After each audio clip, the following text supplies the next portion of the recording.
궁금한 너에게 다 답해줄게. 오늘은 고등학생 친구들이, 그러니까 고등학교 1학년 친구들이 고등학교에 들어와서 궁금할 만한 내용들을 제가 몇 가지 추려서 대답을 해보려고 해요. 이게 꿀팁이 될 수도 있고 그냥 정보를 알려주는 게 될 수도 있을 것 같습니다. 일단 첫 번째, 학교 생활 잘하는 꿀팁. 일단 선생님에 대한 거는 선생님한테는 솔직히 인사 잘하는 게 60인 것 같고요. 나머지는 수업 시간에 좀 졸더라도 이렇게 엎드려서 자는 거랑 그냥 자는 거랑은 천지 차이예요. 그러니까 최대한 내가 졸더라도 앉아서 졸도록 합시다.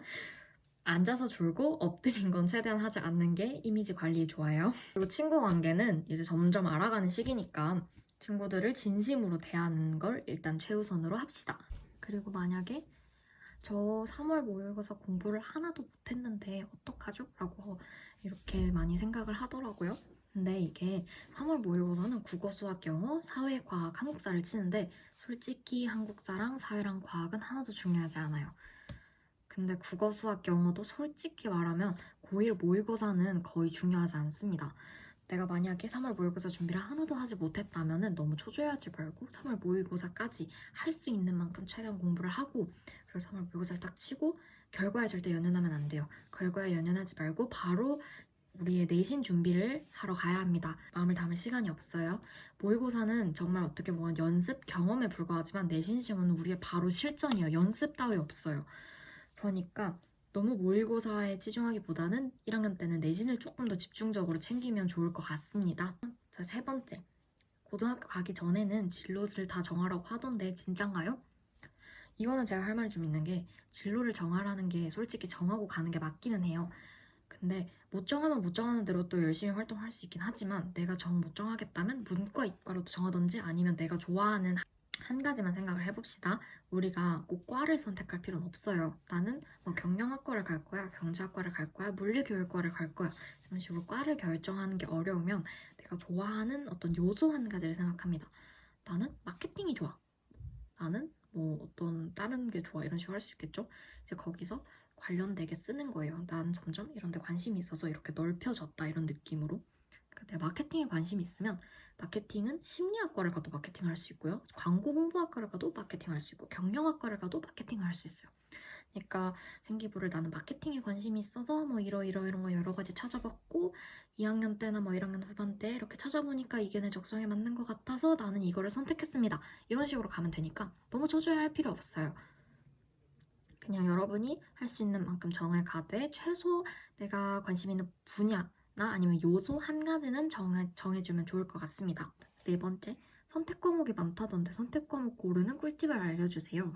제가 질문이 가장 저번에 많이 봤던 게 영어 1이랑 2가 뭐가 달라요?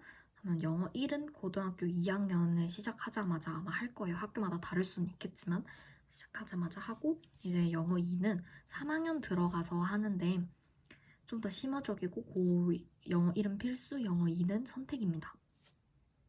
사탐, 과탐은 과목이 굉장히 많은데 이것도 학교마다 다르기는 한데 한쪽으로 3개 다 선택할 수 있는 학교가 있고 이게 막 섞어서 선택해야 되는 학교도 있기는 해요. 근데 이게 사탐, 과탐이 되게 과목이 많잖아요. 근데 이게 또 선생님들의 사정이나 선생님들 전공에 따라서 학교에서 있는 과목도 있고 없는 과목도 있을 거예요. 근데 이거를 잘 고르려면 내가 수업을 듣다가 통합과학이나 통합사회에서 이 부분 좀 재밌네. 그래도 이 부분은 좀 시험 치기 쉽다. 이런 부분들을 좀 체크를 해두면은 그리고 나중에 이거 무슨 분야분이에요? 물어보거나 아니면 대충 이게 잡히거든요. 이거 세계지리네? 이거 정법이네? 이런 식으로 틀이 잡히니까 그 틀 안에서 내가 그때 통합사회 할 때 난 세계지리가 좀 쉽더라 하면 세계지리 선택하면 되고 이런 식으로 내가 미리미리 조금씩 찾아놓읍시다. 나에게 어떤 게 쉽고 어떤 게 재밌는지. 진로 과목이랑 그냥 일반 과목이랑 뭐가 다른 거예요? 많이 질문이 있던데 진로 과목은 시험을 치는 것도 있고 안 치는 것도 있을 텐데 등수로 등급을 매기는 게 아니라 절대평가예요. 우리 중학교 때 하던 것처럼 절대평가고 일반 과목 그냥 등수로 잘라서 등급평가하는 겁니다. 선택 과목 선택 잘하는 꿀팁은 이제 그런 걸 좀 찾아보면 좋아요. 대학교에서 내가 관심 있는 분야과 아니면 뭐 그런 요소에서 어떤 걸 필요로 하냐 이런 거를 먼저 찾아보시고 일본어를 하면 좋다 이런 얘기가 있으면은 일본어를 선택하면 되는 거고 또 내가 교과서에서 이런 분야가 쉽게 느껴졌다 하면은 그걸 선택하면 되는 거고. 그렇습니다. 5번째, 수행평가가 엄청 많다던데 진짜인가요? 그건 학교마다 좀 다르고 선생님마다도 다른데 확실히 중학교 때보다는 많다고 생각을 해요. 특히 보고서를 쓰거나 발표를 하는 수행평가가 특히 많아지는 것 같고, 발표를 잘하는 꿀팁은 제가 나중에 또 영상을 따로 엄청나게 세세하게 찍어보도록 할게요. 그리고 6번째는 동아리. 동아리는 이제 들어가면은 여러분들이 살짝 헷갈리실 수 있어요. 동아리는 하고 싶은 걸 해도 되는 건가? 아니면 진로에 맞춰서 해야 되는 건가? 이렇게 좀 생각을 하실 수가 있는데, 동아리도 어떻게 보면 생기부의 일부기 때문에 하고 싶은 걸 하는 것보다는 생기부에 맞게 쓰는 게 들어가는 게 맞는 것 같아요. 근데 또 만약에 내가 원하는 분야의 동아리가 없다 해도 1학년 때 동아리를 만드는 건 비추예요. 동아리가 어떻게 들어가고 이게 어떻게 생기부에 적용되는지 모르는 상태에서 무작정 동아리를 만들면 정확히 돌아가지 않을 확률이 크고 좀 흐지부지 될 수가 있어요. 그러니까 1학년 때는 딱 내 적성이나 진로에 맞는 동아리가 없더라도 일단 최대한 비슷한 데 들어가서 한번 겪어보고 동아리를 만들지 아니면 여기에 좀 남아있을지 이런 걸 결정하는 게 좋습니다. 그리고 7번째는 야자. 야자를 많이 고민을 하더라고요. 전 야자를 하는 게 좋을까요? 집에서 공부를 하는 게 좋을까요? 하는데 이거는 3월 야자나 4월 야자를 한 번쯤은 해보는 걸 추천을 드려요. 사실 야자를 한번 해보면 내가 학교에서 공부가 잘 되는지 집에서 잘 되는지 이런 걸 좀 알 수가, 일단 학교에서 공부가 잘 되는지 안 되는지를 알 수가 있거든요. 그거에 맞게 가시면 될 것 같아요. 사실 3월이나 4월은 시험도 있고 다들 학기 초라서 의욕이 넘치기 때문에 굉장히 야자를 많이 해요. 그래서 그 특유의 야자의 조용한 분위기가 별로 안 날 수도 있으니까 내가 한 번쯤은 체험을 해보고 싶다, 나 굳이 안 할 것 같은데 한 번쯤 해보고 싶다, 이런 분들은 5월 달쯤에 하는 걸 추천드리고요. 나는 그냥 쭉 야자를 할 것 같아 하면 그냥 3월부터 하는 걸 추천드립니다. 8번째, 제가 공부를 못하면 어떻게 하죠? 이렇게 하는데 죄송해요. 저도 공부를 못해서요. 공부를 엄청 잘하는 게 아니라서 많은 팁을 드리긴 좀 그렇지만 그냥 한두 가지 드려버리면 생각보다 고1 친구들 공부 많이 안 해요. 열심히 하면 무엇이든지 할 수 있어요. 저는 못했지만 여러분은 할 수 있어요. 믿고 있어요, 여러분. 자, 그리고 9번째, 선배.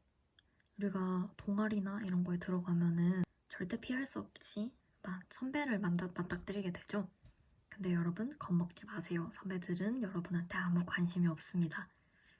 물론 살짝 좀 귀여워하긴 해요. 아, 후배네. 내가 언제 이렇게 늙어서 후배를 봤나. 물론 이런 생각이 들 수는 있는데 여러분한테 크게 관심이 없습니다. 다들 지 공부에 바쁘고 지 인생에 바빠요. 그러니까 너무 겁먹지 마시고 대신에 선은 넘지 않기. 반말을 허용해주지 않았는데 반말을 하면 조금 무례해 보일 수 있으니까 그것은 주의해주시고 어느 정도 말은 잘 따라주는 게 좋습니다. 관심은 없지만 심기를 건드리면 물어요. 그러니까 조금 조심은 하면서 그렇지만 너무 겁먹지는 않았으면 좋겠습니다.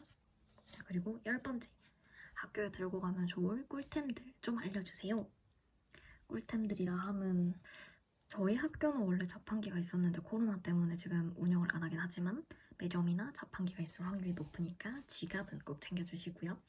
그리고 생각보다 프린트물이 정말 많이 나가기 때문에 그 파일, 일자 파일이나 아니면 이렇게 주르륵 많이 들어가는 그런 파일들 있잖아요.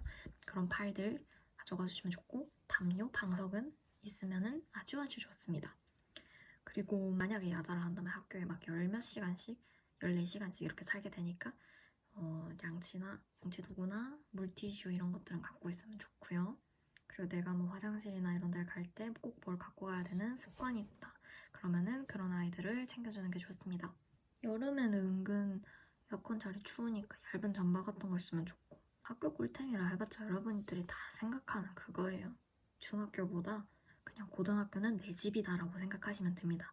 물론 이것도 야자하는 사람 한정이긴 하지만. 그리고 11번째, 학교관에 들어가기 전에 알고 가면 좋은 것들이 있나요? 물론 그 선생님의 시험 스타일 같은 걸 알고 가면 좋긴 하겠지만 사실 우리 모두가 그걸 모르잖아요? 그러니까 그거는 그냥 구할 수 있으면 구하는 게 좋다, 이 정도만 말씀드릴게요. 꼭 스트레스 푸는 방법을 찾고 갔으면 좋겠어요. 제가 굉장히 긍정적이고 밝게 사는 사람인데 고등학교 1학년 첫 시험을 치면서 굉장한 우울을 겪었었고 심리적으로 굉장히 힘든 시간을 보냈었어요. 그때는 정확히 내가 뭘 좋아하는지, 내가 어느 길로 나아가고 싶은지, 그리고 그런 것도 몰랐고 스트레스 푸는 방법도 몰랐어서 그냥 그 스트레스를 전부 다 안에 삭히면서 결국 그게 이렇게 터져 나왔던 것 같아요. 그러니까 여러분들은 그런 실수를 하지 않았으면 좋겠어서 꼭 스트레스를 푸는 방법 하나 정도는 알고 가셨으면 좋겠습니다. 사실 시험 기간이라고 해서 24시간 진짜 모든 1분 1초로 공부만 하는 건 아니잖아요. 좀 힘들 때 기지개도 한 번씩 펴야 되고 하니까 그럴 때 할 친구들을 한 번씩 찾아보는 것도 나쁘지 않을 것 같습니다. 자, 이렇게 해서 오늘은 고등학교 꿀팁이나 고등학교 정보들을 좀 드렸는데요. 제가 네이버 카페 같은 걸 이용해서 질문을 수집하다 보니까 여러분이 궁금한 점들을 전부 다 알려드리지 못했을 수도 있어요. 그러니까 궁금한 점이 있으시다면 댓글로 달아주시면 제가 최대한 아는 선에서 답변을 해드리도록 하겠습니다.